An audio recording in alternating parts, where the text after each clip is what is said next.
Olá! Hoje a gente vai falar de um assunto que muita gente acha que é coisa só de empresa gigante, cultura organizacional. Mas a verdade é que para uma pequena ou microempresa, isso não é nenhum luxo. Pelo contrário, é uma ferramenta essencial para a sobrevivência e, claro, para o crescimento do negócio. Ok, vamos direto ao ponto. Sabe aquela ideia de que, cultura é para multinacional, meu negócio é pequeno demais para isso? Então, é exatamente esse mito que a gente vai quebrar hoje. A real é que toda empresa, não importa o tamanho, já tem uma cultura. A grande questão é, essa cultura está trabalhando a favor ou contra o negócio? E para começar, tem uma frase do mestre Peter Drucker que é perfeita. A cultura pode ser uma propulsora ou uma âncora. Pensa nisso. A cultura pode ser o que empurra a empresa para frente, o motor que acelera tudo, ou pode ser aquela âncora pesada que não deixa o barco sair do lugar. A escolha é crítica. Nosso papo hoje vai seguir um caminho bem claro. Primeiro, a gente vai desmentir de vez essa história de que cultura é só para os grandes. Depois, vamos mergulhar um conceito poderoso, a sombra do dono. Na sequência, vamos ver 5 áreas onde essa sombra bate mais forte. E aí, a gente diferencia a cultura que só acontece daquela que é construída de propósito e, para fechar, um plano de ação com 3 passos para retomar o controle. Bora lá então. Entrando na nossa primeira sessão, vamos responder a essa pergunta. Afinal, o que é essa tal de cultura organizacional e por que ela é tão vital para um negócio que está começando ou crescendo? A definição parece simples, né? Mas ela é bem profunda. Cultura não é aquele quadro bonito na parede com a missão e os valores. Cultura é o que rola no dia a dia, na prática. É como as pessoas se comportam quando a liderança não está olhando, sabe? São as regras não escritas que todo mundo segue. É o jeitão da empresa. Agora, o pulo do gato para as pequenas empresas. A cultura não brota do chão. Na maioria esmagadora das vezes, ela nasce da cabeça de quem lidera. É o que a gente chama de a sombra do dono. É uma metáfora perfeita, porque a personalidade, os hábitos, as crenças da liderança, tudo isso se projeta como uma sombra mesmo sobre toda a organização. E essa sombra aparece de 2 formas. Tem a parte invisível, que é o que se fala, o discurso, os valores que são ditos, mas a mais poderosa de longe é a parte visível, as ações. Se o discurso é sobre pontualidade, mas a liderança chega sempre atrasada, adivinha qual mensagem fica? Pois é, a ação sempre vai falar mais alto que a palavra. O time espelha o que vê no topo.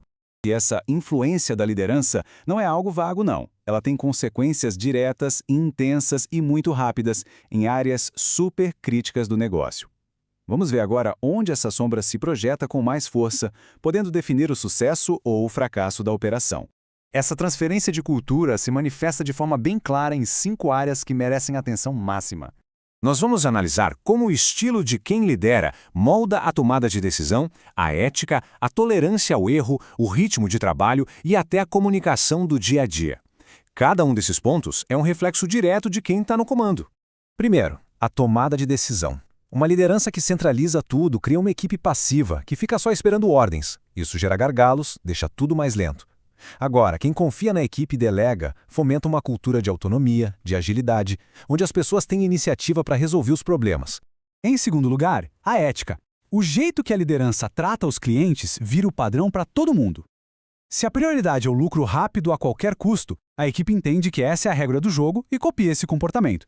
Isso acaba com a confiança e com qualquer relacionamento de longo prazo.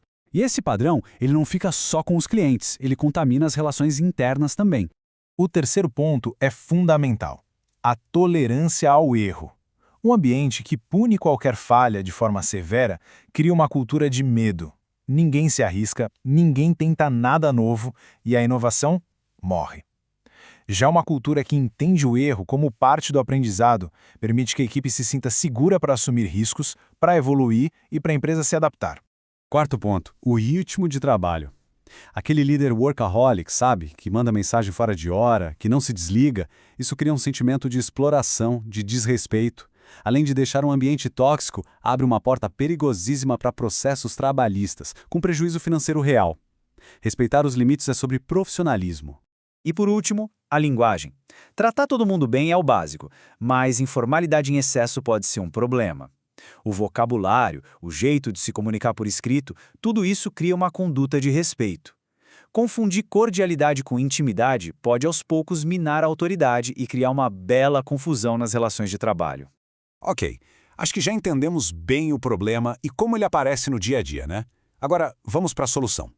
A grande virada de chave é passar de uma cultura que simplesmente acontece para uma cultura que foi pensada, desenhada e construída de forma estratégica. Então, qual cultura está governando o negócio? A natural, que é quando as coisas correm soltas, sendo só um reflexo das crenças e manias de quem lidera? Ou a estrutural, que é uma decisão consciente de construir algo com base na estratégia da empresa? O primeiro caminho parece mais fácil, mas é perigoso. O segundo dá trabalho, mas gera resultados de verdade. E a boa notícia é que é totalmente possível tomar as rédeas dessa construção. Vamos ver agora um plano prático e direto, dividido em 3 passos essenciais para transformar uma cultura acidental num ativo estratégico superpoderoso. Os 3 passos para construir essa cultura forte são: primeiro, ancorar tudo na estratégia.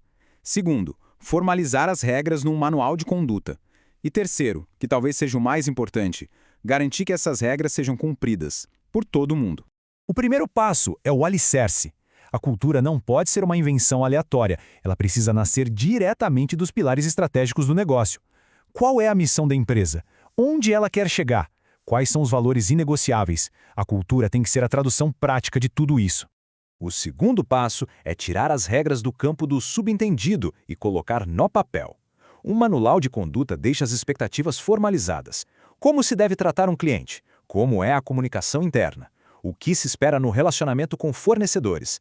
Deixar as regras claras elimina ambiguidades e alinha toda a equipe. E aqui a gente chega no ponto final, no teste de fogo. Ter regras e não fazer com que sejam cumpridas é um desastre. Isso manda a mensagem de que as palavras não valem nada e destrói completamente a autoridade moral da liderança. É a consistência entre o que está escrito, o que é dito e o que é feito que solidifica uma cultura forte. E para terminar, a gente volta àquela pergunta inicial. Depois de tudo que a gente conversou, fica a reflexão.